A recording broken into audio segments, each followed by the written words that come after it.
In 1992, one man sat down at a trading desk and placed a bet so large it could have bankrupted a small nation. The target was the British pound, the weapon was $10 billion, and the man holding it was not a government, not a central bank, not a military force. He was a private citizen from Budapest who had survived the Nazi occupation of Hungary and arrived in England with almost nothing. On September 16, 1992, George Soros did not merely win a bet. He forced the fifth largest economy on Earth to its knees in a single afternoon, pocketed $1 billion in profit by the time the markets closed, and earned a title that has followed him ever since: the man who broke the Bank of England. To understand how one man could do this, you have to understand the world Europe was trying to build in the early 1990s. The Cold War was over, the Berlin Wall had fallen, and European leaders, intoxicated by the possibility of genuine continental unity, were pushing toward something ambitious: a single European currency. But before the euro could exist, Europe needed a rehearsal. That rehearsal was called the Exchange Rate Mechanism, the ERM, launched formally in 1979 and expanded through the 1980s. The idea was elegant in theory. Member nations would agree to keep their currencies trading within a narrow band against the German Deutschmark, the anchor currency of Europe's most disciplined economy.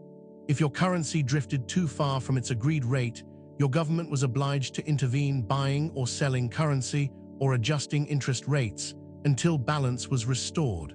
It was a system designed to create stability. What it actually created was a trap. And Britain had walked into it with remarkable confidence.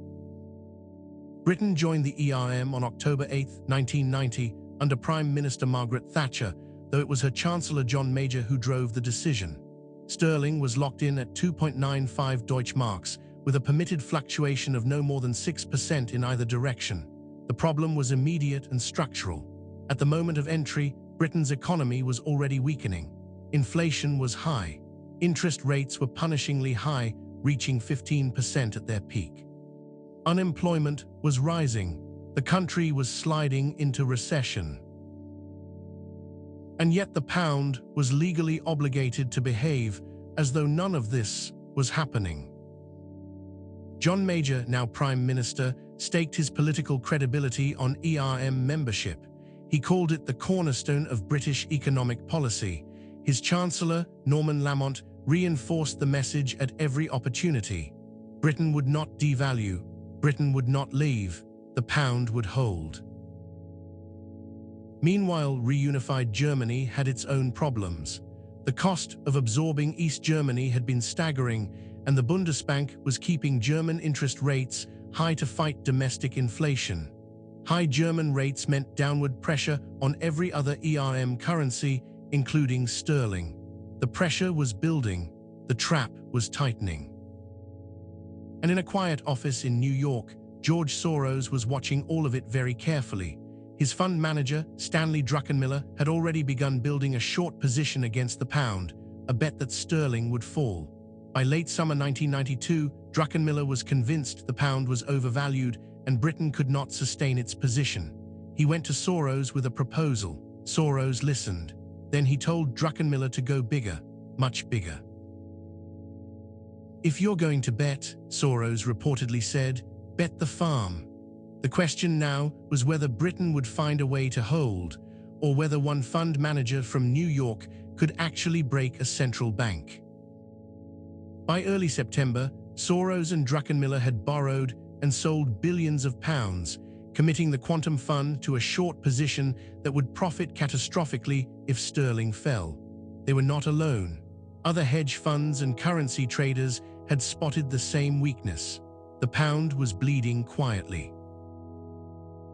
On September 3rd, the British government attempted quiet diplomacy, asking Germany's Bundesbank to cut its interest rates, which would have relieved some pressure on sterling.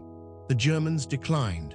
On September 10th, Bundesbank President Helmut Schlesinger gave an interview in which he strongly implied that several ERM currencies possibly including the pound, were overvalued. He may have thought his words were off the record. They were not. Markets heard every word. The selling of sterling intensified. Currency traders across Europe and North America began piling in, sensing blood.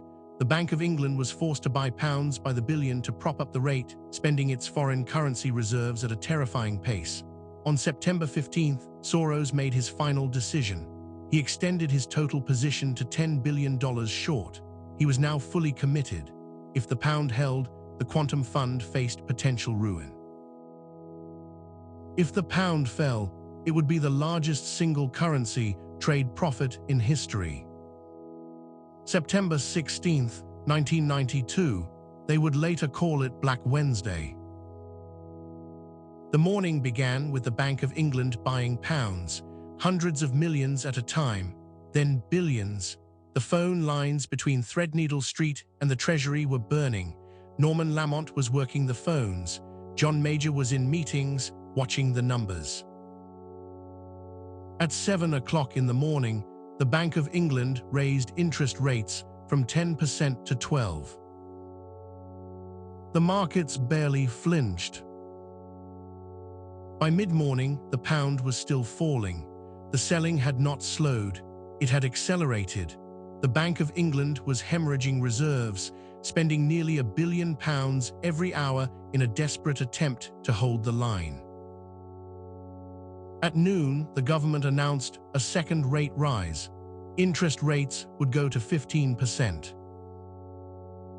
15% in a country already in recession, in a country where millions of people held mortgages. The markets did not stop. The markets laughed. Then, at 4 o'clock in the afternoon, Norman Lamont walked down the steps of the Treasury and stood before the cameras. His face was grey. He announced that Britain was suspending its membership of the exchange rate mechanism, effective immediately. The pound would be allowed to float. It fell instantly, dramatically, just as George Soros had known it would. The trade that had seemed insane, $10 billion against one of the world's great currencies, paid out with extraordinary precision. By the close of business, the quantum fund had made $1 billion in a single day. Soros himself would later revise the figure upward. When all positions settled, he estimated his profit at closer to $1.1 billion. Some accounts place it higher still. The British Treasury estimated the cost of the day to the United Kingdom at £3.4 billion, spent in reserves, in emergency rate rises, in losses absorbed by the Bank of England, in its doomed defense of a rate it could never hold.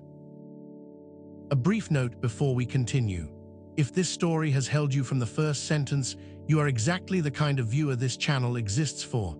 History like this, the kind that rewrites what you thought you knew, arrives here every single day.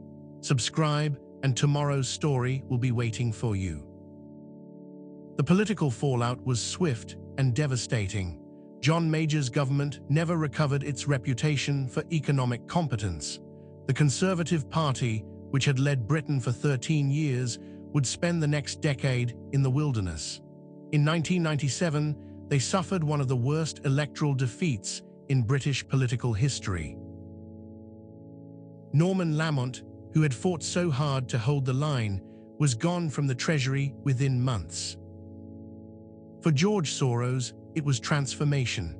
He became the most famous speculator in the world, admired by traders, feared by governments, reviled by nationalists. He would later say that he felt no guilt, that he had simply identified an unsustainable policy and acted on the evidence. Remarkably, Britain's economy actually recovered faster once sterling was allowed to float freely. Released from the impossible obligation of the ERM, interest rates could fall, exports became competitive, and growth returned. The irony is sharp enough to cut. The system designed to protect Britain's economy was strangling it. The man who appeared to attack it may have accidentally set it free. One trader, $10 billion, a single afternoon, and the course of British political and economic history bent sharply at the hinge. History rarely moves the way the powerful intend. Sometimes a man with a phone and a thesis and the nerve to go all in can do what armies cannot.